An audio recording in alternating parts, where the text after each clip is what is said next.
Some want to discuss, is Kyler Murray a top 10 quarterback in the NFL? But over here on Southwest Bias, we're going to discuss if he's actually the most valuable player in the league. It's another edition of Southwest Bias. Get that stuff out of here. It's Southwest Bias. Brought to you by Branded Bills. Elevate your brand with Branded Bills, the perfect headwear and apparel. Use code PHNX for 20% off your first order. I'm wearing my Branded Bills right now. And of course, we're coming to you live from Studio K, presented by Circle K. Download the Inner Circle app and save yourself some money today. Fresh off a trip to Miami, where the Arizona Cardinals put away the Miami Dolphins on a walk-off field goal. It is PHNX Cardinals' own Damon, Dawg. Damon, I'm not going to go ahead and just completely get ahead of myself here. And I'm sure there are some people who are already typing their angry comments. But Kyler Murray's been really, really good so far this season. I'm going to ask the basic question first, and we'll go into details after that. Does he belong in the MVP conversation? I would say yes. Maybe some people would say it's a little bit too soon. But I think that he does belong in that conversation, because I think, what is this team without Kyler Murray at this point? You look at the last couple games. I mean, the Cardinals were slight underdogs against the Chargers there at home on Monday Night Football. And then honestly, the line kept moving and moving against the Dolphins, where they became 4.5-point underdogs by the time that kickoff happened. And Kyler Murray propelled this team to wins in both of those games with his performance, particularly in the second half in both of those games. When plays broke down, when you needed him most, he showed up and he gave you star-type performances. And I think that's just what you need from Kyler Murray, essentially. He did that against the Rams in week 2. And even in the games where the Cardinals haven't looked great, especially on offense, he wasn't the reason that your team was losing those games. He was keeping control of the football, not turning it over, being efficient. Sometimes he wasn't elevating the team, but we've seen him elevate the team now in a couple circumstances where now the Cardinals are first in the NFC West. And how could you not give Kyler Murray the most credit for that? Yeah, you have to give Kyler the most credit. I would say, on the argument of, is Kyler in the MVP conversation, I think where I stand is not yet, but it's close.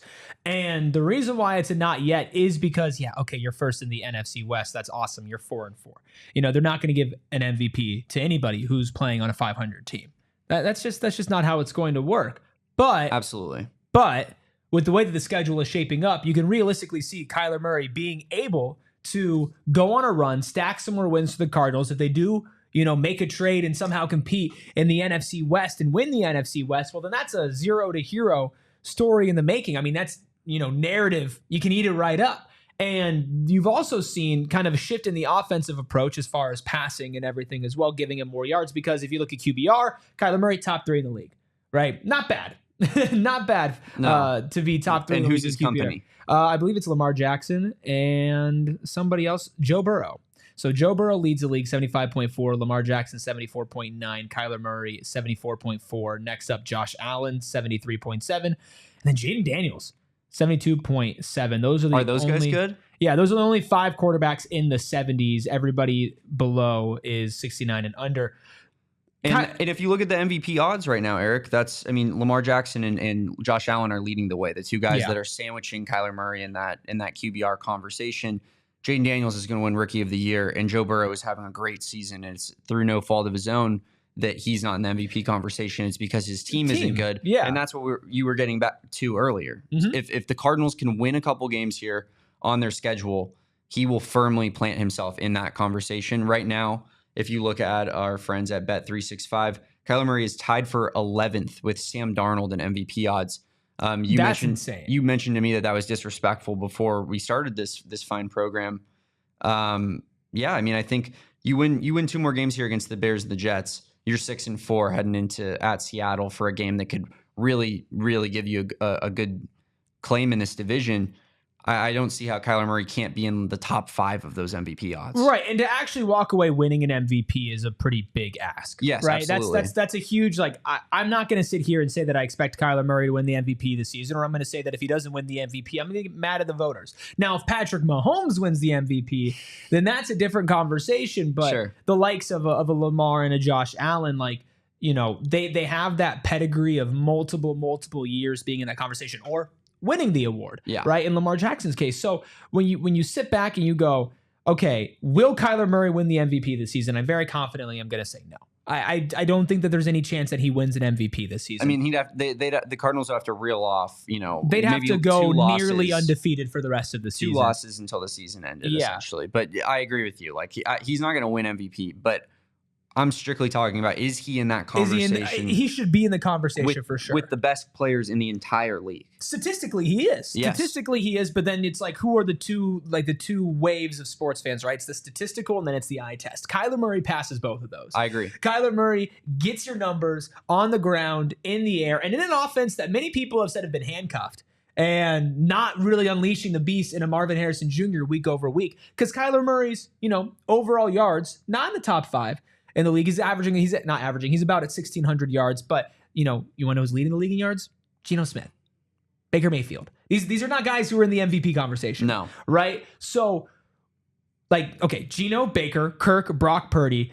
5th is Lamar Jackson. 6th is Joe Burrow. So those are two that they're close, but they're not at the top of the list. Right. And I think that Mahomes has since broken this, but I believe it was dating back there's a crazy stat that until the 1980s or something, the leading passer in the NFL hadn't won the Super Bowl until Mahomes had broke that eventually. So I think there's something to be said about you don't really want your quarterback maybe leading the league in passing yards. It means your offense is a little one-dimensional. Yeah. Which the opposite happens at times this season where it felt like Drew Petzing was forcing the run and not giving anything to the passing game.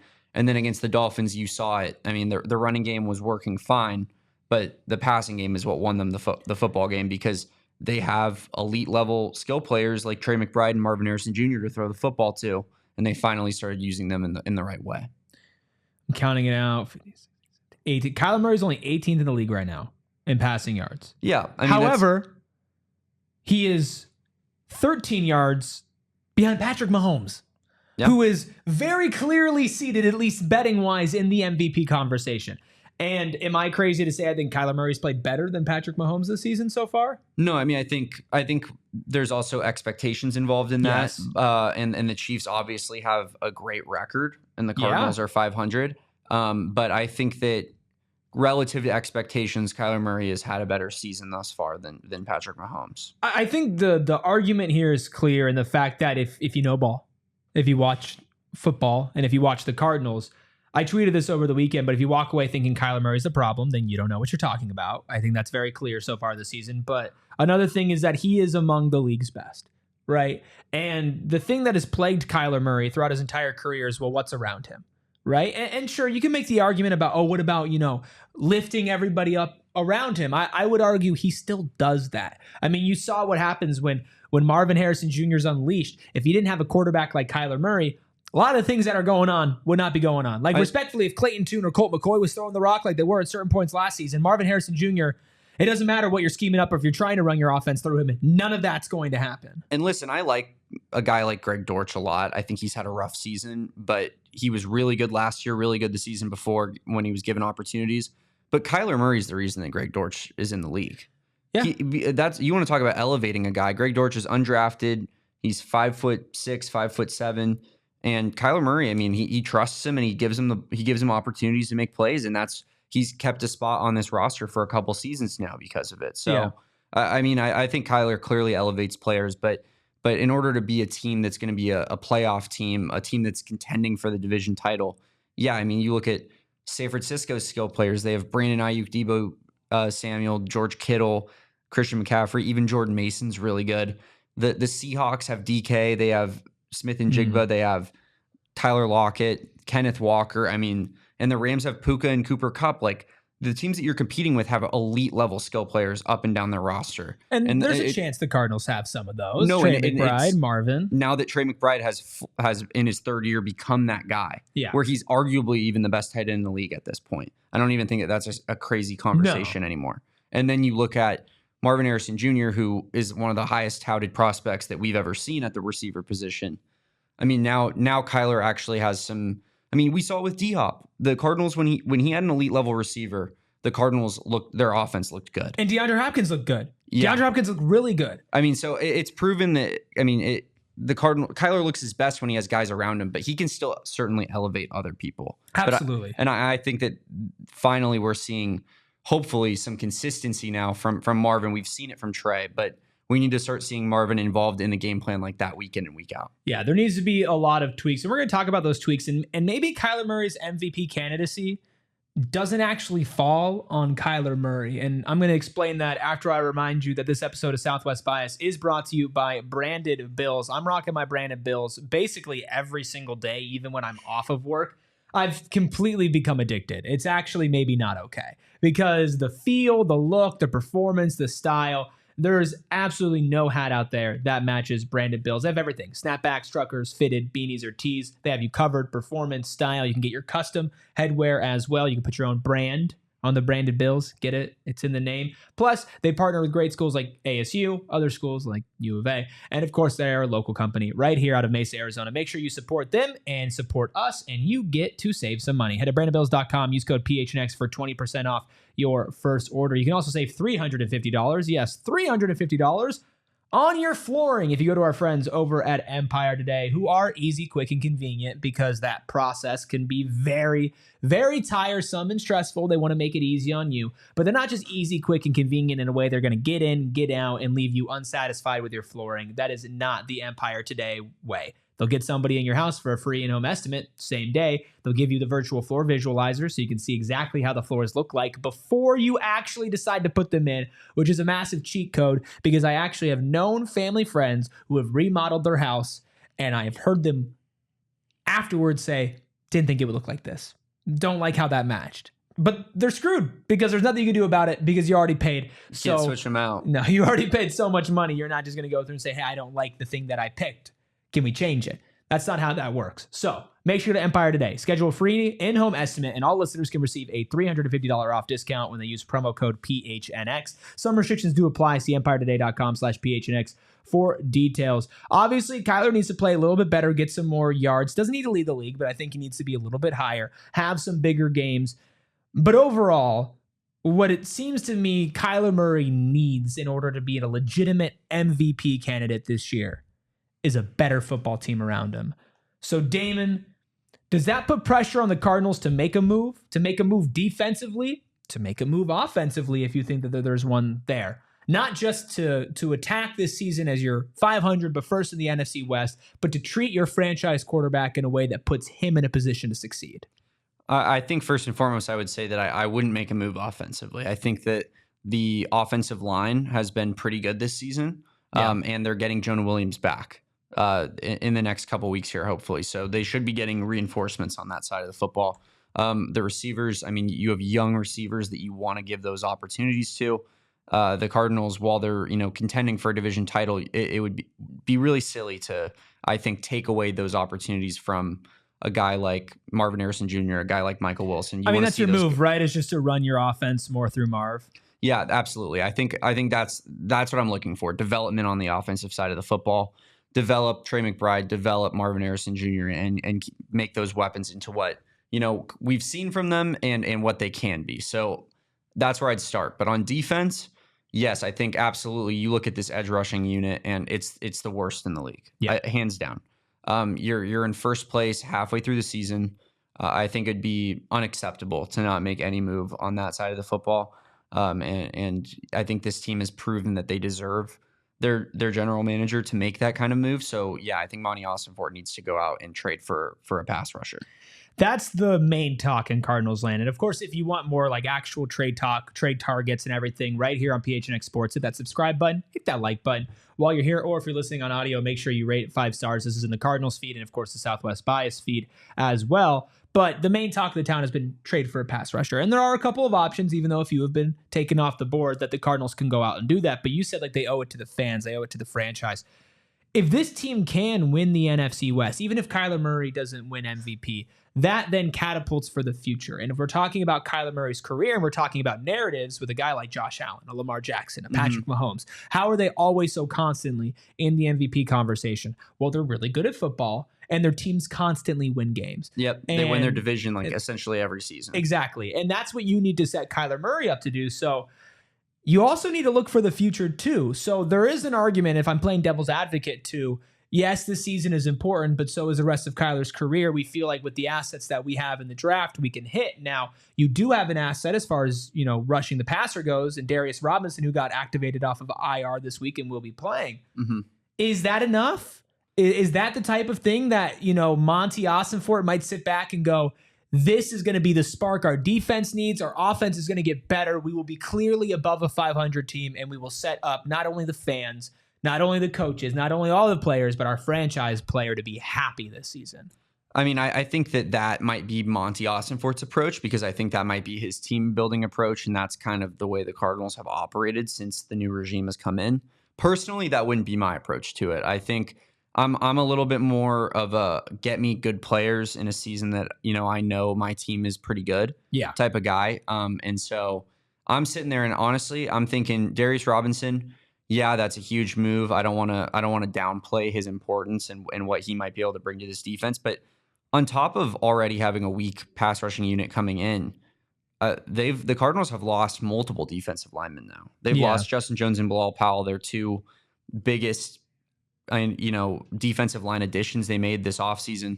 Darius Robinson, hypothetically, is more of a hand in the dirt type of defensive end, not a stand-up type of pass rusher like the Cardinals are really dying out for. I think Darius Robinson will be a huge piece for this team, but personally, I'd like to see Monty go get 2 more pass rushers. So it's not just a matter of getting better, because getting better doesn't mean that you are now all of a sudden a contender on the defensive end. It's a matter of getting significantly better and putting yourself in a position where, hey, and we're not just shoring up a problem, we're taking away the problem. I'm saying, and if you can solve the long-term problem too, like with a guy like the Bears did with Montez Sweat last year around this time, they traded a 2nd-round pick for a guy that is young, ascending, that they knew was a really good football player. I'm not sure that there's going to be a guy like that available to the Cardinals. Yeah. But yeah, I mean, I would be down for a move like that if that came about. There's also, we've discussed it on PHNX Cardinals. There's guys like Trey Hendrickson who plays for the Bengals. There's guys like Harold Landry who plays for the Titans. I mean, those teams are not in positions that they're going to make the playoffs when we talk about them, especially not the Titans. And while those guys are 28, 29 years old, I would definitely consider trading like a 4th-round pick away for one of them. I mean, I think this team they've earned that. And the Cardinals have shown that they can manufacture those assets fairly easily. Monty Ossenfort has had, I think, like 6 or 7 first-round picks, or I'm sorry, 3rd-round picks in his first 2 drafts with the Cardinals.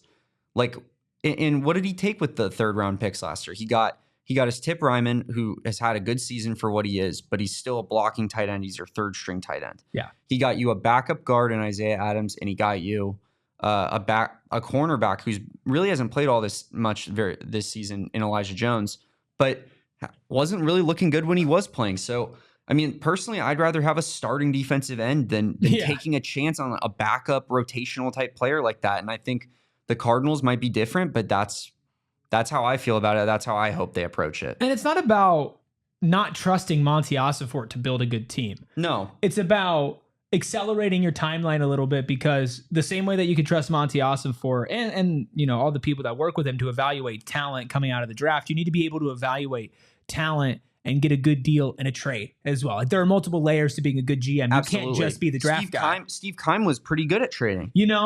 Like, if you go look at his track record, he was a pretty good trader.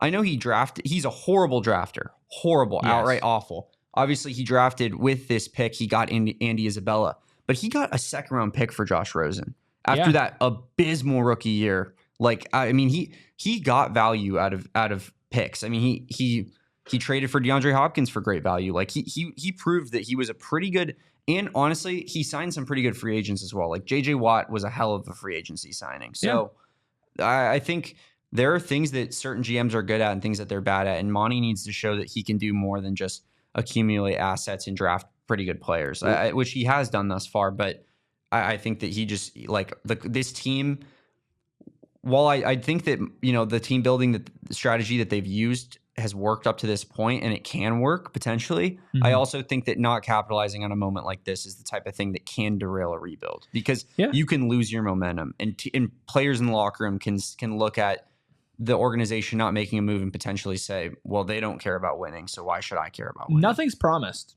Nothing is promised except for the fact that PHNX Cardinals is going to be here along the way, every step of the way, giving you the best coverage in the Valley. Of course, you can find them live 5 days a week, including pre-halftime and post-game shows, all here on PHNX Sports Live. Plus, of course, other content and wonderful things on our website, gophnx.com. Become a diehard today at a discounted price. You can find that in the description as well. You can follow Damon at Damon Dawg, D-A-W-G. You can follow Cardinals at PHNX_Cardinals. You can follow myself at Erik Ruby, E-R-I-K-R-U-B-Y. And if you want a little bit more from me, I'm in a lot of places. I'm PHNX Sun Devils 5 days a week. I'm also on the PHNX Sun Show. And then, of course, there is the wonderful Southwest Bias. And we will be back later this week. I'm going to be talking Suns with a new friend of ours on another edition of Southwest Bias. Get that stuff out of here. It's Southwest Bias.